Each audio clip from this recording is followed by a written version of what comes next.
अमीर जमात इस्लामी कराची ने ट्रैफिक हादसात में जाम बहक अफराद के ख़ानदान को फ़ीकस 1 करोड़ रुपए देने का मुतालबा कर दिया। मुनम जफ़र ने बोल न्यूज़ से गुफ्तगू में कहा कि कराची की मरकज़ी शाहराहें टूट फूट का शिकार हैं।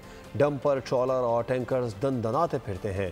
ट्रैफिक कवानीन पर अमल दरामद कराना हुकूमत की जिम्मेदारी है। सूबाई हुकूमत में इंतज़ामी मसाइल को हल करने की अहलियत नहीं तो क्यों इक़्तिदार से चिपके हुए हैं। टैंकर तो 24 घंटे शहर में घूमते हैं, जिसके नतीजे में ये सारे हादसा पेश आ रहे हैं। लिहाजा हम हुकूमत से इस बात का मुतालबा करते हैं।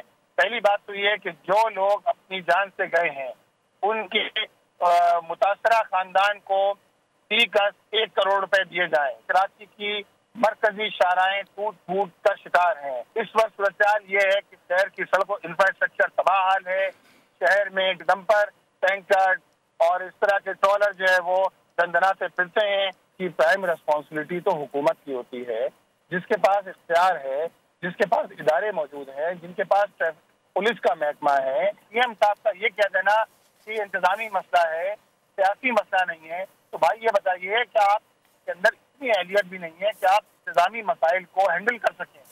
तो आपको सोचना चाहिए कि फिर क्यों आप इख्तियार से चुमटे हुए हैं। सब्सक्राइब करें और बेल दबाएं ताकि कोई खबर रह न जाए।